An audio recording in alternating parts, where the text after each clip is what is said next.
Mga kabiday, sa magandang oras po sa lahat, welcome po sa aking channel. Eto po, kumpirmado na po mga kabida, na kinansila na po itong pasaporte po ni Zaldico, ayon ho sa announcement po ng Pangulo kagabi, mga kabida.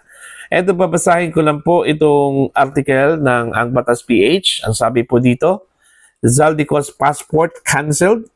President Ferdinand Bongbong Marcos Jr. announces that the government, through the Department of Foreign Affairs or DFA, has canceled the passport of former Ako Bicol Representative Zaldico over his alleged link in the flood control project scandal. Ayan.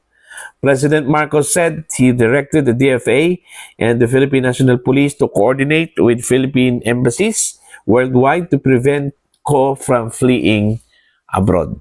Ayan. So, kumpirmado na po, mga kabida, base ho doon sa announcement po ng Pangulo na kinansila na po ng DFA itong pasaporte po ni Zaldico, mga kabida. Actually, matagal na po itong hiningi, ng ilang grupo po mga kabida na kansilahin na itong passport po ni Zaldico para mapilitan daw, mga kabida, itong si Zaldico na bumalik po ng Pilipinas, para harapin po niya itong mga aligasyon na ibinato po laban sa kanya, mga kabida, po.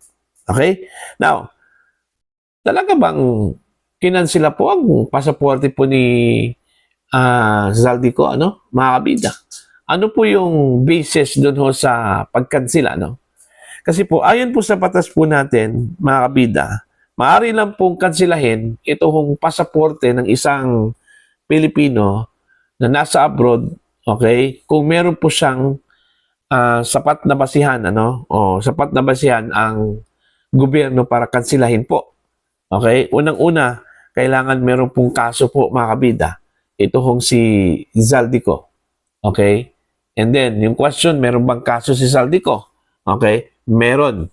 Bago lang po, mga kabida, nagsampa po ng kaso ang Office of the Ombudsman laban sa kanya, dyan po sa Sandigan Bayan, mga kabida.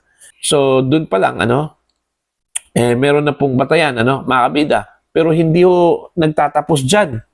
Hindi ibig sabihin, meron pong kaso, mga kabida, pwede na pong kansilahin po, Magdedepende po ito, mga kabida, sa magiging rekomendasyon po ng korte. Desisyon po ng korte, mga kabida, kung kailangan na pong kansilahin, itong pasaporte po ni Zaldico, mga kabida. Eto, babasahin ko lang po, itong sinabi po ng ating batas. Sa ilalim po ng Republic Act 11983, the New Philippine Passport Act, passports can only be cancelled if certain legal criteria are met. Ayan. Maari lang po itong kansilahin kung ang mga criteria na nakalagay po sa batas ay ma-meet po ito, mga kabida. For example, conviction of a crime, fugitive status with court order, fraudulent acquisition of the passport. Tatlo lang po, mga kabida. Una, conviction of a crime. Ang tanong po dito, konbiktado ba itong si Zaldico? Hindi. Pangalawa po, mga kabida, fraudulent acquisition of the passport. Okay? Yung pagkuha ba niya ng passport ay dinaan ba sa fraudulent, mga kabida? Kaya nakuha po ni Zaldico yung kanyang passport? Okay? I don't think so, Pangatlo po, ito, fugitive status with court order. Fugitive ba? Ito hong si Zaldico. Of course, matatawag ho natin siyang fugitive considering may kaso na po siya, mga kabida. Sinampahan po siya ng kaso sa Sandigan Bayan, ng Office of the Ombudsman, at siya po ay nagtago po ngayon, mga kabida. So, makukonsider siyang fugitive, mga kabida, ito hong si Zaldico. So, dito pa lang, pasok po siya dito, mga kabida, okay, sa sinabi po ng batas, That means, at least, before today, before kahapon, before sa announcement po ng Pangulo, there was a legal argument from DFA that they could not arbitrarily cancel his passport just because he's wanted. Ayan. Okay? Kahit na po may kaso siya, Hindi po basta-bastang kansilahin yung kanyang passport, ano? In practice, if Ko is abroad and holds a different passport or same other or some other travel document, or if other countries don't immediately act on the cancellation, he could still potentially evade capture for a time. Kung maalala po ninyo mga kabida, meron pong sinabi ito hong si DILG Secretary John Vic Rimulya, no? Na possibly ito hong si Zaldico, meron pong hinahawakang ibang pasaporte, ano? May nabanggit po siyang pangalan po ng bansa, Portugal, ano? Meron po siyang Portuguese passport daw, ano, mga kabida. Now, kung yun yung ginagamit po niya, kahit po kinansila po yung kanyang pasaporte po, ano, ng gobyerno po ng Pilipinas, maaari pa rin siyang makagalaw, ano, mga kabida, dahil sa kanyang ibang passport, kung meron po siyang ibang passport, ano? Okay? What might happen next? Likely scenarios. Ano yung possible scenarios po, ano, mga kabida? Capture and extradition attempt. With the passport cancelled and embassies alerted, authorities may attempt to locate him abroad.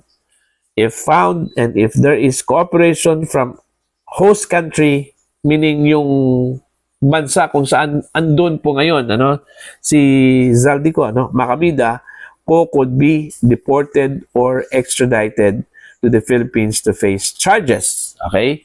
Legal proceedings and trial. Once returned, he will likely face the charges filed against him, graft and malversation in connection with flood control projects before the appropriate court, likely the Sandigan Bayan, mga kabida, no? Possible restriction of movement. Okay? Ito po, pag once lumabas ito hong cancellation, mga kabida, kinansila na po yung passport ni Zaldico, ang effect po dyan sa kanya is yung limited na po yung kanyang movement, ano? Sa madaling salita, mga kabida, sumisikip na po yung mundo, ano, ni Zaldico, ano po, no? Even if abroad capture fails, the cancellation may prevent him from legally re-entering or traveling abroad again on a Philippine passport, complicating any attempt to evade domestic accountability, no? Risk of statelessness of using alternate travel documents. If Ko tries to use other passport or alternate citizenship travel document, if he has one, authorities may challenge that or at least monitor him closely. Why there was confusion and what changed? For a while, the official line from DFA was there was no court order to cancel the passport, which meant legally the passport remained valid. Hindi pa kasi malinaw, mga kabida, no? Kung kinansila na ba talaga ng DFA, ano? Yung pasaporte po ni Zaldico, ano? Kasi po unang-una wala pong napabalitang meron na pong court order, ano? Mga kabida, para po sundin po ng DFA, okay? Again, ayon po sa batas po natin, magkakaroon lang po ng cancellation kung meron pong court order, mga kabida, no? Na kailangan na pong kansilahin po ang pasaporte po ni Zaldico. So far, wala po tayong narinig, nabasa, na balita, no? Na mayroon na pong order po ang korte na kansilahin na po itong passport po ni Zaldico. Only, it was just coming from the President's announcement kagabi, no? Na kinansila na po, mga kabida, ang passport po ni Zaldico, no? Maring isang paraan po, estratehiya lang po yun ng gobyerno, ano? Para lang po ipakita na meron talagang balls po ang government, ano? Para ikansila yung pasaporte po ni Zaldico. Not ibig sabihin na nakansila na talaga, no? Mga kabida.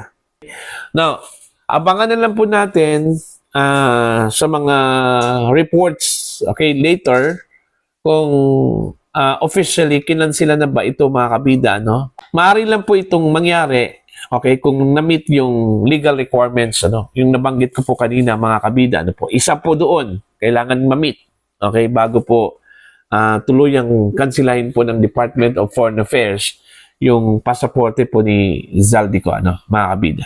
So titingnan po natin kung meron ba talagang ibang pasaporte ito kung si Zaldico, mga kabida, Kung meron po, kailangan pong makipag-coordinate po ang Pilipinas sa bansa kung saan po nag-issue sa kanya ng passport. Kung ang Portugal, nagbigay ho sa kanya ng passport, kailangan hong mag-coordinate po ng Pilipinas sa Portugal para po ikansela din ng Portugal yung pasaporte po ni Zaldico, mga kabida, po. Okay? Para ho sa inyo, ano po ang inyong opinion at pananaw ho dito? Please comment down. Sa mga hindi pa po subscriber sa channel, please subscribe. Just click the subscribe button and click the notification bell, click all para updated po kayo, mga kabida, sa aking mga uploads. Maraming salamat po sa inyo lahat.